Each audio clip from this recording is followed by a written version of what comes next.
Alright, here we go, deck tech number 1, FAB. For those of you that have been talking with me over on Discord and stuff like that, you probably know that I'm going to try to play FAB as my main hero for quite a bit. Because of that, I have been busy practicing and testing various builds of FAB, and I have 2 builds I'm working on right now.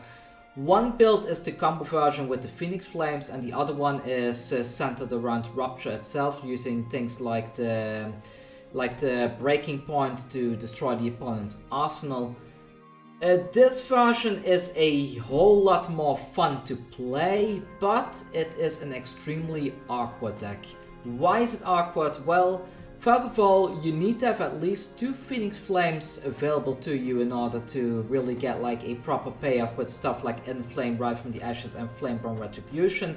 Otherwise, you're just wasting FAB's hero ability. And at the same time, because we only have one set of Flamecaller Awakening in the deck in order to fetch one straight from the deck, the odds of actually pulling and drawing into your second or even your third Phoenix Flame can be a bit on the rare side. And because of that, if you cannot find your second or third Phoenix Flame copy early on, things like your Phoenix Form and your Rise Up, which are your main damage payoffs in this deck, are going to be rather on the weak side. If you draw into these early and you have only one Phoenix Flame in the graveyard, then these kind of become very weak cards as well. So the deck is very dependent whether or not you can get your Phoenix Flames early. If you do, you're probably gonna win the game. If you don't, you're in a lot of trouble. And then we have the second problem, which is that if your opponent runs any kind of disruption where they can get the Phoenix Flames from your graveyard into the banish zone, then it's pretty much game over from there. And from what I've seen, a lot of people are planning to run quite a bit of hate for the Phoenix Flame specifically, which is going to be very annoying for FAB to work around. Because of that, I do think that the Rupture version of this deck is probably going to be the more competitive build. Also, that way we have more 3 blocks available, because this deck, as you can see, most of the stuff it only blocks for 2 damage, which is kind of problematic, because if you need to block something big like, let's say, a Crippling Crush, then this deck cannot really do it. Of course, you do have things like your Tiger Stripe Shuko and your Flameskill Furnace in order to stop a big attack like that, especially in combination with your Master Momentum.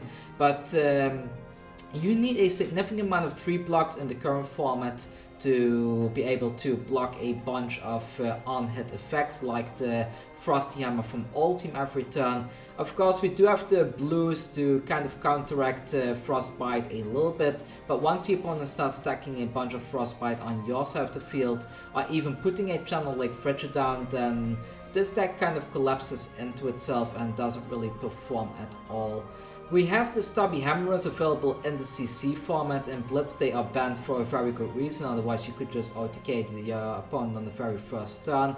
With the Stubby Hammerers, if you get your Phoenix Flames set up and you can have like a triple Phoenix Flames turn into a Phoenix Form into a Rise Up, you are looking at something like 40 or even 50 damage in a single turn, especially if you combine that with something like an Art of War giving +1 to every single attack, as well as the, what's the thing called, where is it? The one I did the spoiler for, the Spreading Flames? Ah, here it is. Like the Spreading Flames, but this one also gives +1 to every single attack.